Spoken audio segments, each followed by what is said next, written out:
ইরানের হামলা থেকে বাঁচতে মুসলিম দেশগুলোর হোটেল ও অফিসে লুকিয়েও রেহাই পাচ্ছে না মার্কিন সেনারা। পূর্বে কি গোটা মধ্যপ্রাচ্য? ইরান মিত্র হুতির সাথে সৌদি সংঘাতে মহাবিপদে পাকিস্তান। রিয়াদের সাথে চুক্তি নাকি তেহরানের বন্ধুত্ব, কোনটি চাইবে পাক সরকার? চীনকে অভিযুক্ত করে আমেরিকার প্রেসিডেন্টের বিস্ফোরক মন্তব্য, দাবার চালে কেন বেইজিংকে ফাঁসাতে চান ডোনাল্ড ট্রাম্প? সৌদির কাছে $200 কোটি অস্ত্র বিক্রি আমেরিকার। মধ্যপ্রাচ্যে আধিপত্যে নতুন ছক করছেন কি ডোনাল্ড ট্রাম্প? ইরানের দফায় দফায় হামলায় এখন জ্বলছে পুড়ছে মধ্যপ্রাচ্যের কুয়েত, কাতার, সংযুক্ত আরব আমিরাত, জর্ডান ও বাহরাইনের বেসামরিক স্থাপনাগুলো। ইরানের অভিযোগ, এসব দেশের হোটেল ও অফিসে আশ্রয় নিয়ে বেসামরিক নাগরিকদের মানব ঢাল হিসেবে ব্যবহার করছে মার্কিন সেনারা। আমেরিকা হামলার জবাবে শান্তি চুক্তিও বাতিল করেছে ইরান। এমন পরিস্থিতিতে শঙ্কা দেখা দিয়েছে, এবার কি যুদ্ধের দাবানলে পূর্বে গোটা মধ্যপ্রাচ্য? অবস্থা কি আগের চেয়েও ভয়ঙ্কর হবে? নাইম আহমেদের ডেস্ক রিপোর্টে বিস্তারিত। ইরানের দফায় দফায় বৃষ্টির মতো মিসাইল আর ড্রোন হামলা থেকে এবার শুধু মধ্যপ্রাচ্যে থাকা মার্কিন ঘাঁটি নয়, ছাড় পাচ্ছে না ওই অঞ্চলের মুসলিম দেশগুলোর স্থাপনাও। ইরানের ইসলামী বিপ্লবী গার্ড বাহিনী আইআরজিসির হামলায় আগুনে পুড়ে গেছে কুয়েতের বিদ্যুৎ কেন্দ্র ও পানি শোধনাগার। সেখানেই শেষ নয়, আইআরজিসির হামলায় জ্বলে পুড়ে ছারখার কুয়েতের তেল শোধনাগারও। তবে প্রশ্ন উঠেছে, ইরান কেন মার্কিন ঘাঁটি ছাড়াও মধ্যপ্রাচ্যের দেশগুলোর নিজস্ব স্থাপনা ও অবকাঠামোতে হামলা চালাচ্ছে? বিশ্লেষকরা বলছেন, ইরানের হামলা থেকে রেহাই পায়নি জর্ডান, বাহরাইন, কাতার ও কুয়েতের কোনো মার্কিন ঘাঁটি আর স্থাপনায়। আর এসব ঘাঁটিতে থাকা মার্কিন সেনারা জীবন বাঁচাতে গা ঢাকা দিয়েছে এসব দেশের হোটেল, অফিস সহ অন্যান্য বেসামরিক স্থাপনায়। আর এই তথ্য ইরানের অজানা নয়, যে কারণে এবার ইরানের টার্গেটে পরিণত হচ্ছে এসব দেশের হোটেল সহ বেসরকারি স্থাপনাগুলো। সংযুক্ত আরব আমিরাতের কিছু কিছু হোটেলেরও নাম প্রকাশ করেছে ইরান। খামেনির দেশের অভিযোগ, মার্কিন সেনারা এসব দেশের বেসামরিক নাগরিকদের নিজের স্বার্থে মানব ঢাল হিসেবে ব্যবহার করছে। ইরানের প্রতিশোধ হামলা অব্যাহত আছে জর্ডান, বাহরাইন, কাতার ও কুয়েতের মার্কিন ঘাঁটিতেও। আইআরজিসির দাবি, জর্ডানের আল আজরাকে মার্কিন বিমান ঘাঁটিতে ধ্বংস করা হয়েছে 2টি মার্কিন যুদ্ধবিমান। কুয়েতের আল আহমাদি বন্দরে মার্কিন নৌবাহিনীর জ্বালানি সরবরাহ জেটি, বাহরাইনের শেখ ইসা বিমান ঘাঁটি ও একটি মার্কিন গোয়েন্দা ঘাঁটিতেও হামলা চালানো হয়েছে। ইরানের জ্যেষ্ঠ সামরিক উপদেষ্টা মোহসেন রেজাই হুঁশিয়ার করেন, আমেরিকা হামলা বন্ধ না করলে সর্বাত্মক যুদ্ধ শুরু হবে। আর তখন ছাড় পাবে না মধ্যপ্রাচ্যের মুসলিম দেশগুলোর নিজস্ব স্থাপনাও। এতে চলমান সংঘাত আগের চেয়েও ভয়াবহ রূপ নিয়ে ভয়ঙ্কর আঞ্চলিক যুদ্ধে পরিণত হওয়ার শঙ্কা দেখা দিয়েছে। এরই মধ্যে মার্কিন হামলা অব্যাহত থাকায় ইরান আমেরিকার মধ্যকার সমঝোতা চুক্তি বাতিলের ঘোষণা দিয়েছে ইরান। যুদ্ধবিরতি ভেঙে টানা 7ম দিনের মতো ইরানে হামলা চালাচ্ছে আমেরিকা। সামরিক স্থাপনায় হামলার নামে সাধারণ মানুষের বেঁচে থাকার অধিকারটুকুও কেড়ে নিচ্ছে মার্কিন বাহিনী। পানির অপর নাম জীবন, আর এই পানিকেই অস্ত্র বানিয়েছে ট্রাম্পের সেনারা। এবার ইরানের দক্ষিণের জাস্ক প্রদেশের বুঞ্জি গ্রামের পানি শোধনাগার কেন্দ্রে ভয়াবহ হামলা চালিয়েছে মার্কিন বাহিনী। ধ্বংস করা হয়েছে সাগর থেকে পানি তোলার পাম্প স্টেশন ও ট্রান্সফরমার। মার্কিন এ হামলায় 20টি গ্রামের প্রায় 10,000 বাসিন্দা পড়েছে চরম খাবার পানির সংকটে। মার্কিন সেন্ট্রাল কমান্ড সেন্টকমের দাবি, মার্কিন বাহিনীর 7ম দিনের হামলায় আইআরজিসির নজরদারি কেন্দ্র, সামরিক রসদ গুদাম, ভূগর্ভস্থ অস্ত্রাগার এবং সামরিক সক্ষমতায় লক্ষ্যবস্তু করা হয়েছে।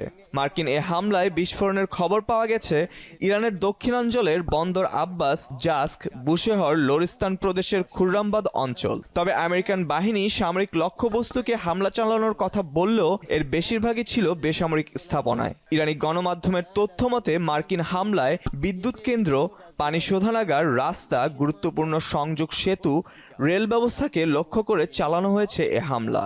দক্ষিণ ইরানের 116টি টেলিযোগাযোগ ব্যবস্থায় হামলা চালানো হয়েছে। তেহরানের দাবি, বেসামরিক স্থাপনায় হামলার মধ্য দিয়ে যুদ্ধাপরাধ করছে আমেরিকানরা। ইরানের স্বাস্থ্য মন্ত্রণালয় বলছে, 6 জুলাই থেকে শুরু হওয়া মার্কিন বাহিনীর নয়া এ হামলায় এ পর্যন্ত 50 জনেরও বেশি ইরানের নাগরিক মারা গেছে, আহত 500রও বেশি। এমন অবস্থায় ইরান হুঁশিয়ার করে বলেছে, মার্কিন হামলা অব্যাহত থাকলে কেবল আমেরিকা নয়, তেল, গ্যাস সহ তীব্র জ্বালানি সংকটে ভুগবে ইউরোপও। এদিকে 2020 সালে ইরানের সিনিয়র সামরিক কমান্ডার জেনারেল কাশেম সোলেমানি ও ইরাকের মিলিশিয়া নেতা আবু মাহদি আল মোহান্দিস হত্যায় ট্রাম্প জড়িত থাকায় তাকে হত্যায় প্রায় 124 কোটি টাকার অর্থ পুরস্কারের ঘোষণা দিয়েছে ইরাকের সশস্ত্র গোষ্ঠী ইসলামিক রেজিস্ট্যান্স ইন ইরাক। শহীদদের প্রতিশোধ নেওয়া বাধ্যতামূলক অঙ্গীকার বলেও বিবৃতিতে উল্লেখ করেছে ইসলামিক রেজিস্ট্যান্স। আসন্ন মিড টার্ম নির্বাচনকে সামনে রেখে মার্কিন রাজনীতিতে এক নজিরবিহীন তোলপাড় শুরু হয়েছে। আমেরিকার প্রায় 22 কোটি ভোটারের ব্যক্তিগত তথ্য গোপনে হাতিয়ে নেওয়ার জন্য সরাসরি চীনকে অভিযুক্ত করেছেন মার্কিন প্রেসিডেন্ট ডোনাল্ড ট্রাম্প। তার দাবি, এই ডেটা চুরির বিষয়টি শীর্ষ গোয়েন্দা কর্মকর্তারা এতদিন ধামাচাপা দিয়ে রেখেছেন। তবে প্রেসিডেন্ট ট্রাম্পের এই দাবিকে পুরোপুরি উড়িয়ে দিয়েছেন দেশটির মূল গোয়েন্দা সংস্থাগুলো। সমালোচকদের ধারণা, আসন্ন নির্বাচনে ক্ষমতা হারানোর আশঙ্কা থেকেই ট্রাম্প এমন বিস্ফোরক চাল চাললেন। হাফিজুল ইসলামের ডেস্ক রিপোর্টে থাকছে বিস্তারিত। আমেরিকার কোটি কোটি ভোটারের ব্যক্তিগত তথ্য গোপনে হাতিয়ে নিয়েছে আরেক পরাশক্তি চীন। প্রায় 22 কোটি মার্কিন ভোটারের নাম ও ঠিকানা সহ সব পার্সোনাল ইনফরমেশন চুরির অভিযোগ উঠেছে বেইজিংয়ের বিরুদ্ধে।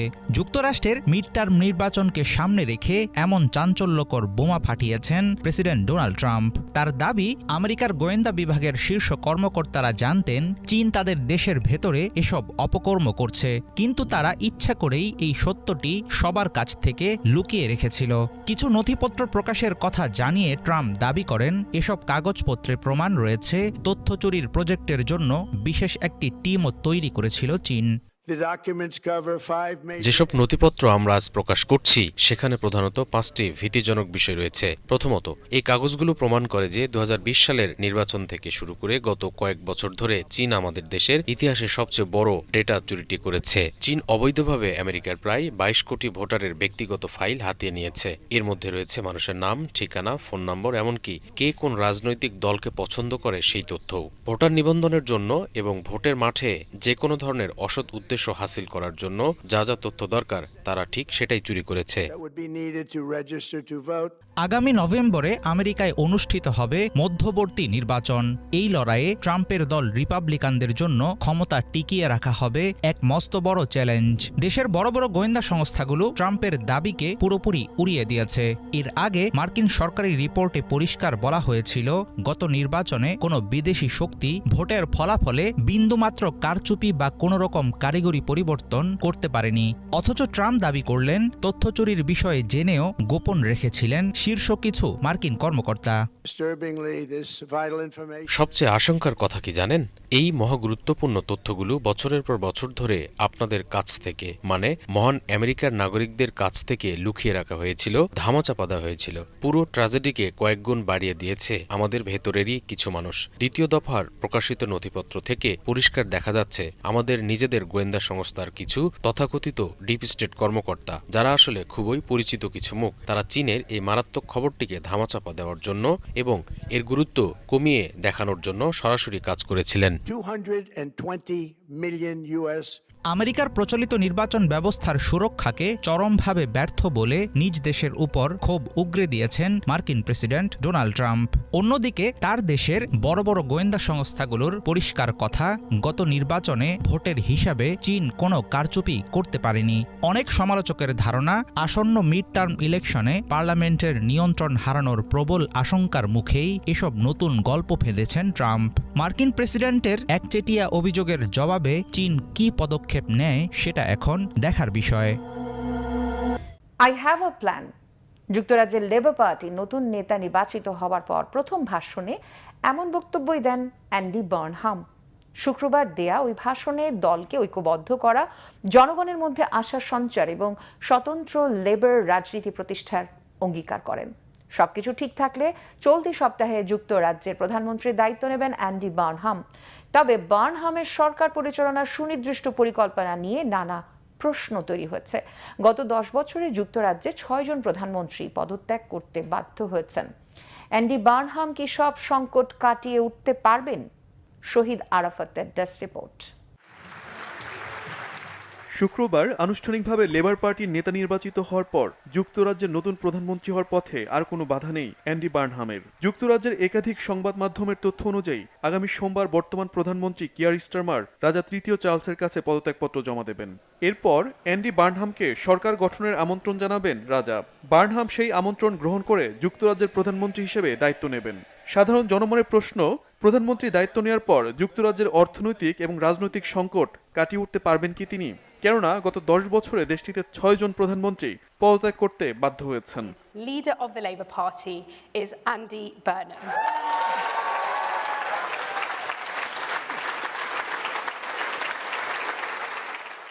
I have a plan. দলীয় দায়িত্ব নেওয়ার পর অ্যান্ডি বার্নহাম তার প্রথম ভাষণে এমনই এক বাক্য তুলে ধরেন। দলকে ঐক্যবদ্ধ করা, জনগণের মধ্যে নতুন করে আশার সঞ্চার এবং স্বতন্ত্র লেবার রাজনীতি প্রতিষ্ঠার অঙ্গীকার করেন। অ্যান্ডি বার্নহাম বলেন, তার নেতৃত্বে লেবার পার্টি আবার শ্রমজীবী মানুষের দল হিসেবে নিজেদের প্রতিষ্ঠিত করবে। জনসেবা, সামাজিক ন্যায় বিচার এবং অর্থনৈতিক বৈষম্য কমানো হবে তার সরকারের মূল অগ্রাধিকার। প্রধানমন্ত্রী হলেও নিজেকে বদলে ফেলা থেকে বিরত থাকার প্রতিশ্রুতি দেন অ্যান্ডি বার্নহাম। সাধারণ মানুষের বাস্তব অভিজ্ঞতার ভিত্তিতেই নীতি নির্ধারণ করার অঙ্গীকার করেন। তবে প্রায় আধ ঘন্টার বক্তৃতার পরও অ্যান্ডি বার্নহামের সরকার পরিচালনার সুনির্দিষ্ট পরিকল্পনা নিয়ে জনমনে নানা প্রশ্ন রয়ে গেছে। রাজনৈতিক বিশ্লেষকরা বলছেন, প্রধানমন্ত্রী হিসেবে দায়িত্ব গ্রহণের অন্তত 6 মাস পর বাস্তবতার কিছুটা বোঝা সম্ভব।